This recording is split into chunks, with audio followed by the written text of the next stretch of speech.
Bonjour, j'ai le plaisir d'accueillir Corinne Boisrevel. Bienvenue, vous êtes la Bonjour. fondatrice d'Idevi. Alors, est-ce que vous pouvez nous en dire plus sur cette entreprise? Bien sûr. Alors, Idevi, en fait, c'est une société qui commercialise sur Internet des bijoux d'identité médicale. Donc, en fait, qu'est-ce qu'un bijou d'identité médicale? J'allais vous le demander. Déjà, déjà, en préambule, ce qu'il faut savoir, c'est que lorsque il y a une urgence vitale lors d'un accident ou d'un malaise, chaque minute perdue, c'est 10% de chances de survie en moins.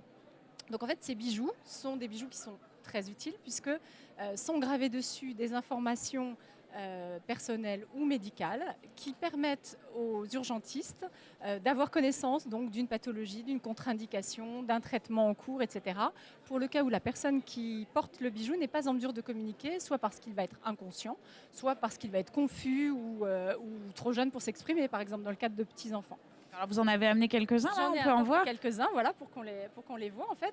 En fait, l'idée est toute simple, c'est une gravure qui se porte soit au cou, soit au poignet, puisque lorsqu'un urgentiste intervient sur le lieu d'un accident, il va dégager les voies respiratoires, il va prendre le pouls, prendre la main, donc il tombe sur ces bijoux. Ces bijoux sont identifiés par ce sigle que tout le monde connaît, qui est l'étoile à 6 branches qui figure sur toutes les ambulances, qui s'appelle l'étoile de vie, qui permet justement aux urgentistes de savoir qu'il s'agit de données médicales.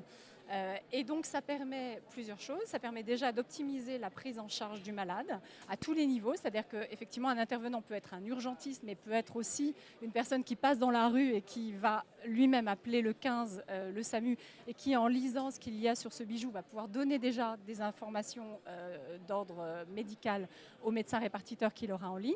Donc ça permet d'optimiser la prise en charge. Ça permet évidemment de gagner du temps alors que chaque minute compte.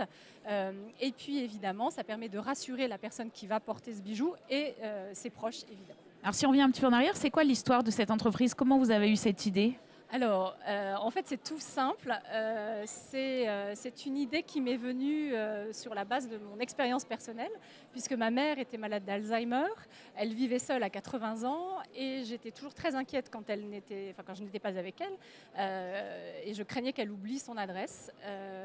Donc, j'ai cherché sur Internet un bijou qui me permettent de graver mes coordonnées pour le cas où elle se perde et pour la rassurer et me rassurer aussi. Et je n'en ai pas trouvé en France.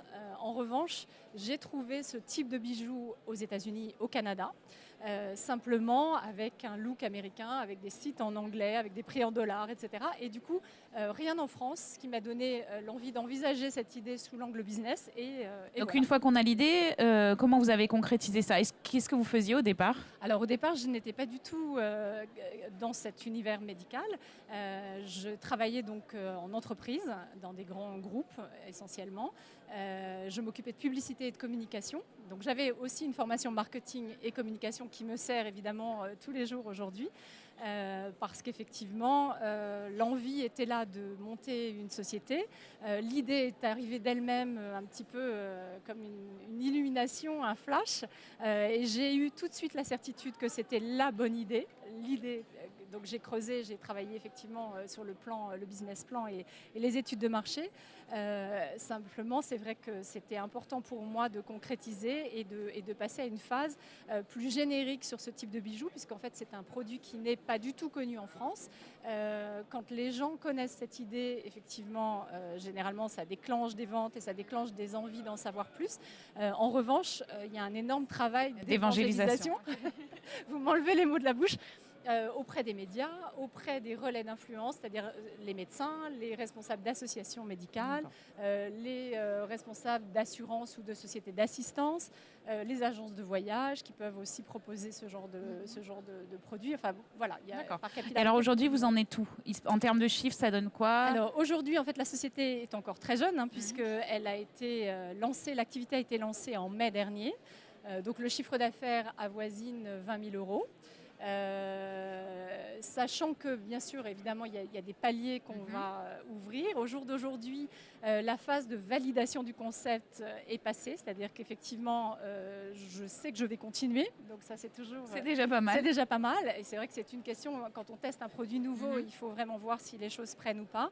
Il faut savoir qu'aujourd'hui, on a à peu près 20% de nos clients qui nous ont déjà racheté des produits une deuxième fois, voire une troisième fois. On a un volant effectivement de clients qu'on appelle des ambassadeurs qui sont des relais pour nous au sein de leurs associations, au sein de leurs clubs de sport, au sein de leurs entreprises, etc. Donc par capillarité, le buzz fait son œuvre et le produit est en train d'être connu. On a été aussi très bien relayé par la presse. Et notamment par des magazines à fort tirage, ce qui nous a permis d'avoir aussi une visibilité. Ce développement d'entreprise, je l'ai fait dans le cadre aussi d'un réseau qui est Force Femmes, donc qui est un réseau dédié aux femmes, qui accompagne les femmes soit dans leur recherche d'emploi, soit dans leur création d'entreprise. Et ça a été très important pour moi, très bénéfique d'avoir à côté de moi, à côté de nous, puisqu'en fait nous sommes deux associés, quelqu'un d'extérieur justement à ce projet qui recadre et qui aide à aller plus loin. J'ai également eu la chance de participer à un concours Force Femmes et de décrocher le prix de la créatrice d'entreprise 2014, ce qui est très important pour moi et pour la société, puisque ça nous donne une visibilité et une crédibilité par rapport à nos interlocuteurs.